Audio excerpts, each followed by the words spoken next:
새벽 5시 박정수는 늘 그렇듯 가장 먼저 눈을 떴다. 40년간 한 번도 어긴 적 없는 습관이었다.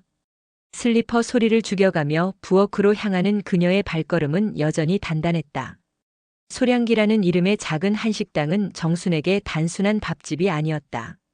남편과 함께 맨손으로 일군 이곳은 그녀의 자부심이자 평생의 기록이 담긴 성역이었다. 가게 문을 열기 전 그녀는 반드시 뒤뜰로 향했다. 볕이 가장 잘 드는 그 자리에 정갈하게 줄지어 선 20개의 장독대가 그녀를 반겼다. 가장 큰 독 안에는 30년을 넘긴 시간장이 잠들어 있었다. 남편이 살아있을 때 함께 담근 그 간장은 이제 검은 보석처럼 윤이 났다. 옆에 된장독에서는 구수한 냄새가 솔솔 피어올랐고 고추장독 뚜껑을 살짝 열면 고춧가루의 매콤한 향이 코끝을 자극했다. 모든 것이 그녀의 손으로, 그녀의 정성으로 빚어진 것들이었다. 또 장독대 구경이세요? 뒤에서 들린 목소리에 정수는 돌아봤다. 며느리 수진이 발코니에서 빨래를 널며 시큰둥한 표정으로 말했다. 어머니, 요즘 세상에 누가 이렇게 힘들게 장을 담가 먹어요? 공장에서 나온 거. 사다 쓰면 편하고 위생적인데. 수진의 말 뒤로는 늘 같은 논리가 따라붙었다. 효율, 위생, 편의성. 그녀의 아들 내외가 운영하는 배달 전문 프랜차이즈 식당들처럼 빠르고 간편한 것만이 옳다는 식이었다. 이 맛을 어디서 사겠니? 정순의 대답은 언제나 짧았다. 설명하려 해도 그들은 이해하지 못했다. 시간이 만드는 깊이를, 정성이 빚는 향을, 기다림이 주는 달콤함을. 그들의 세상에서는 주문 건수와 조리 시간만이 성공의 척도였다. 한 집에 살면서도 그들은 서로 다른 시간을 살고 있었다. 정순의 시간은 계절을 따라 천천히 흘렀지만 아들 내외의 시간은 알림음과 함께 쏜살같이 지나갔다. 정수는 된장독 뚜껑을 다시 덮으며 작게 한숨을 쉬었다. 오늘도 그녀만의 시간이 시작되었다. 저녁 식사가 끝난 후 아들 민호와 며느리 수진이 거실 탁자 위에 두툼한 서류 뭉치를 펼쳐놓았다. 근린생활시설 신축 계획안이라는 글자가 표지에 선명하게 인쇄되어 있었다. 정수는 설거지를 마치고 나와 그들 앞에 조심스럽게 앉았다. 어머니, 저희가 진지하게 생각해봤는데요. 민호가 도면을 가리키며 말했다. 이 낡은 식당 자리가 너무 아까워요. 위치도 좋고 땅값도 많이 올랐고 말이에요. 수진이 계산기를 두드리며 거들었다. 건축비 빼고도 월세 수입이 상당할 거예요. 1층에는 저희 배달 전문 브랜드 직영점을 내고 2층부터 4층까지는 사무실이나 학원 같은데 세를 주는 거죠. 정수는 말없이 도면을 바라봤다. 익숙한 공간이 차가운 선과 숫자로 나뉘어져 있었다. 그녀의 식당이 있던 자리에는 A-1로 점포라는 표시만 남아 있었다. 어머니는 맨 위층 제일 좋은 집에서 편히 사시면 되고요. 민호의 목소리에는 자신감이 가득했다. 엘리베이터도 있고 널찍하고 전망도 좋을 거예요. 매달 월세 들어오는 걸로 용돈 쓰시고 이제 그 힘든 일 그만하셔야죠. 수진이 펜으로 숫자들을 가리키며 설명을 이어갔다. 처음엔 투자비가 들어가지만 2년이면 본전 뽑아요. 그 다음부터는 순이익이죠. 어머니 노후 보장도 확실하고 저희도 사업 확장하고 일석이조예요. 그들의 말을 들으며 정순의 가슴은 점점 차가워졌다. 40년간 쌓아온 정성, 남편과의 추억이 서린 공간, 손님들의 웃음소리가 베인 벽들이 모두 투자 대상으로 계산되고 있었다. 뒤뜰의 장독대는 아예 언급조차 되지 않았다. 아마 그들 눈에는 처음부터 보이지 않았을 것이다. 생각해 보시고 답 주세요. 민호가 서류를 정리하며 말했다. 빨리 결정하실수록 좋은 조건으로 공사 맡길 수 있어요. 아들 내외가 올라간 후 정수는 혼자 앉아 도면을 다시 펼쳐봤다. 냉정한 숫자들이 그녀의 인생을 재단하고 있었다. 이것은 제안이 아니라 통보였다. 그녀의 삶에 대한 정중한 퇴거 명령이었다. 밖에서 바람이 불어와 장독 뚜껑을 살짝 흔들었다. 정수는 창문 너머 어둠 속에서도 또렷이 보이는 장독대를 바라보며 작게 고개를 저었다. 그날 밤부터 정순의 웃음소리가 집에서 사라졌다. 마치 오래된 시계가 멈춘 것처럼 그녀의 목소리도 함께 멈춰버린 듯 했다.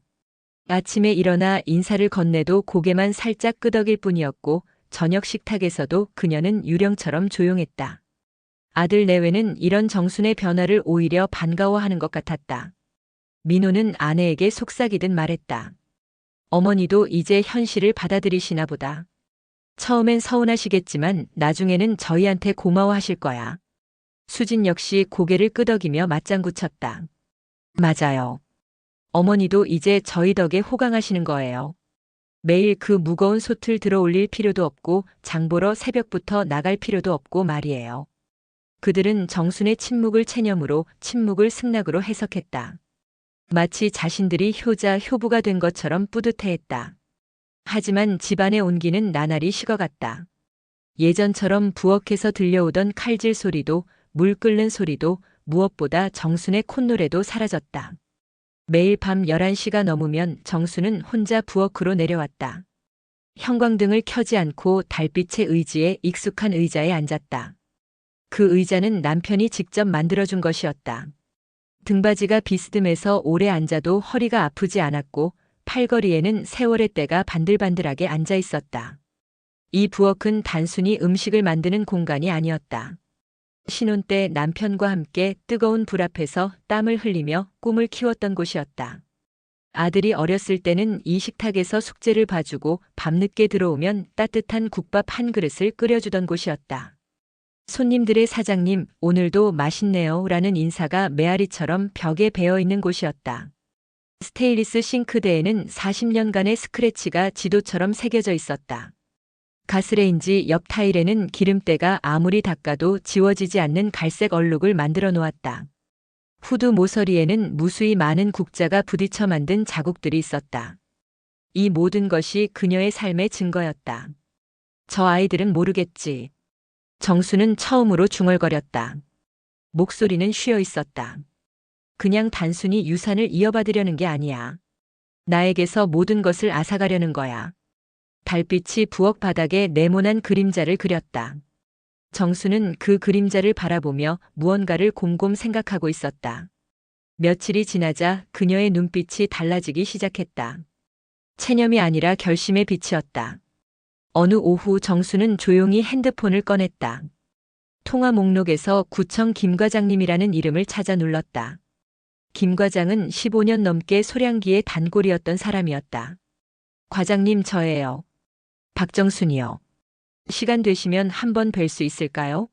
중요한 상담이 있어서요. 이어서 동네 복지관의 이 관장님에게도 전화를 걸었다. 목소리는 여전히 조용했지만 어딘지 단단해져 있었다. 관장님 안녕하세요. 제가 복지관에 기부를 하나 하려고 하는데요. 한번 만나서 이야기할 수 있을까요? 그녀의 계획은 누구도 짐작하지 못할 것이었다. 아들 내외는 여전히 5층 상가 건물의 설계도만 바라보고 있었고 정수는 전혀 다른 그림을 그리기 시작했다. 밤이 깊어갈수록 정순의 미소가 조금씩 되돌아왔다. 하지만 그 미소는 예전과는 달랐다. 더 깊고 더 단단한 미소였다. 며칠이 지났다. 이틀 정도면 돌아올 거예요. 민호가 여행 가방을 끌며 말했다. 가맹점 사업 설명회라 꼼짝없이 가야 해요. 수진도 화장품 파우치를 챙기며 덧붙였다. 어머니 혼자 계시는 동안 아무것도 하지 마세요. 우리 돌아오면 바로 공사 들어가니까 괜한 일 만들지 말고요. 그들의 자동차가 골목 끝으로 사라지자 정수는 깊게 숨을 들이쉬었다. 마침내 자신만의 시간이 시작되었다. 다음 날 오전 정수는 검은 한복을 꺼내 입었다. 남편의 제사 때나 입던 옷이었지만 오늘은 특별한 날이었다. 거울 앞에서 머리를 단정히 빗어 넘기고 입술에 연한 립스틱을 발랐다. 80이 넘은 나이에도 그녀의 눈빛은 또렷했다. 오전 10시 변호사 최용호 씨가 소량기를 찾았다. 구청 김 과장님의 소개로 만난 그는 40대 중반의 온화한 인상이었다.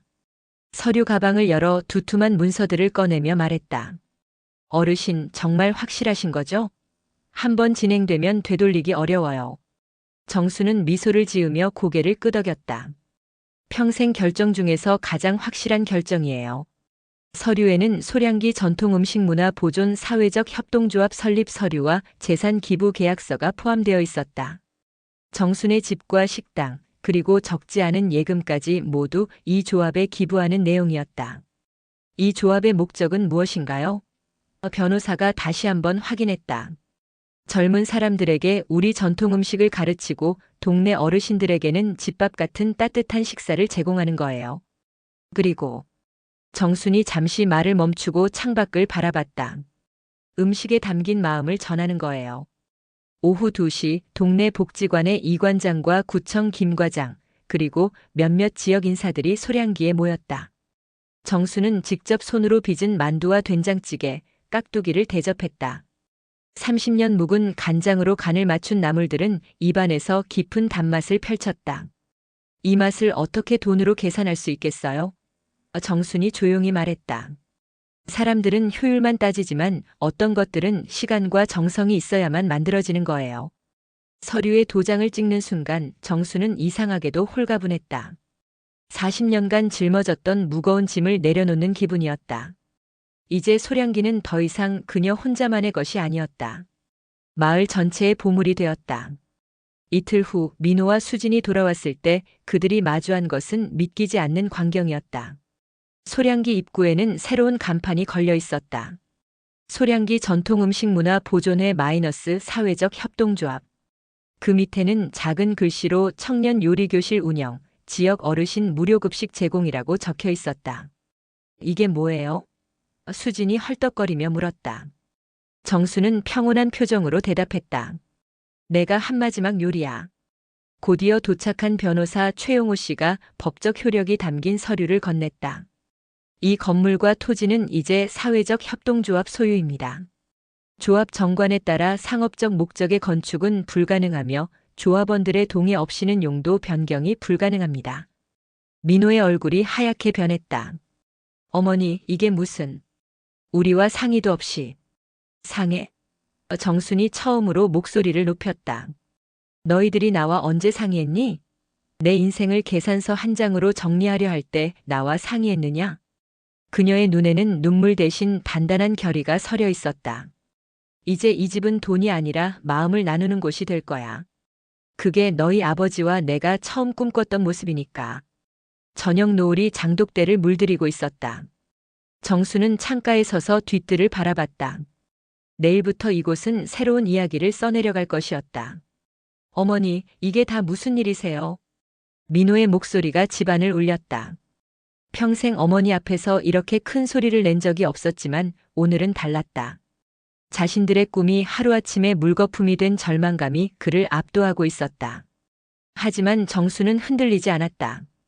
평생 처음으로 이렇게 평온하고 단단한 얼굴로 아들을 마주보았다. 그녀의 눈빛에는 더 이상 미안함도 주저함도 없었다.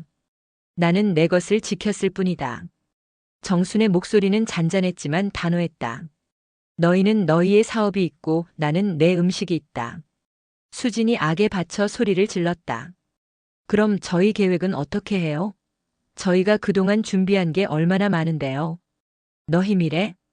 정순이 씁쓸하게 웃었다. 너희는 내 인생을 담보로 너희의 미래를 계산했지. 하지만 내 삶까지 너희 계산서에 넘어갈 수는 없었다. 민호가 주저앉으며 머리를 감싸쥐었다. 어머니, 저희가 뭘 잘못했다는 거예요? 어머니 편하게 해드리려고 한 건데. 편하게? 정순의 목소리에 처음으로 감정이 실렸다. 아들아, 편함이란 게 뭐라고 생각하니? 몸이 편한 게 마음도 편한 줄 아니? 그녀는 부엌을 가리키며 계속했다. 저 부뚜막에서 40년을 살았다. 너를 키우고 너희 아버지와 함께 꿈을 키우고 손님들에게 정성을 담은 한 끼를 대접하면서 말이야. 그런데 너희는 그 모든 세월을 낡은 것이라고 했지. 수진이 울먹이며 말했다. 그래도 저희와 상의라도 하셨어야죠. 상해? 정순이 고개를 저었다. 너희가 나와 언제 진짜 상의를 했니? 설계도 들고 와서 이렇게 하면 돈 많이 벌어요 하는 게 상의였니? 정수는 창문 너머 장독대를 바라보며 말을 이었다. 저 장독들 보이니? 30년, 40년을 기다려야 나오는 맛이야.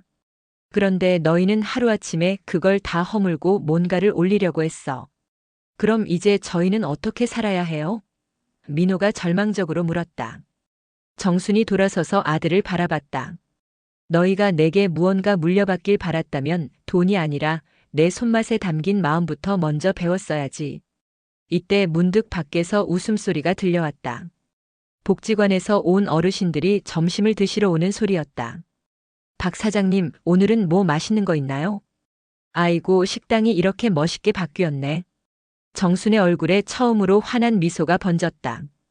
그녀는 앞치마를 두르며 말했다. 저분들이 내 진짜 가족이야. 내 음식을 기다려주고 내 마음을 알아주는 분들 말이다. 민호가 마지막으로 물었다. 정말 저희한테는 아무것도 남겨주지 않으실 거예요? 정순이 잠시 멈춰 서더니 부엌 찬장에서 낡은 레시피 노트를 꺼내 아들에게 내밀었다. 여기 있다. 내가 평생 모은 진짜 보물이야. 너희 아버지와 함께 하나하나 만들어낸 우리 집 비법들이야. 돈으로는 살 수 없는 것들이지. 노트 표지에는 우리 집 맛의 비밀이라고 남편의 손글씨로 적혀 있었다. 이걸 물려받고 싶으면 먼저 사람을 대접하는 마음부터 배워라. 음식은 배를 채우는 게 아니라 마음을 채우는 거니까. 그날 저녁 정수는 혼자 장독대 앞에 섰다. 석양이 독들을 황금빛으로 물들이고 있었다. 내일부터 이곳의 부뚜막은 한 가족만이 아니라 온 동네 사람들을 위해 따뜻한 불을 피울 터였다. 여보, 잘했죠? 그녀가 하늘을 올려다보며 중얼거렸다. 우리 음식이 드디어 제자리를 찾아가는 것 같아요. 바람이 불어와 장독 뚜껑을 살며시 흔들었다. 마치 남편이 고개를 끄덕이는 것 같았다. 비로소 그녀의 손맛은 욕심 많은 계산서에서 벗어나 더 많은 사람들에게 온기를 전하는 진정한 유산이 되었다. 마음 깊은 곳에서부터 솟아오르는 기쁨이 갓 지은 밤냄새처럼 구수하고 따뜻했다. 새로운 간판 아래로 오늘도 사람들이 모여들고 있었다. 소량기의 진짜 이야기가 이제 시작되는 것이었다.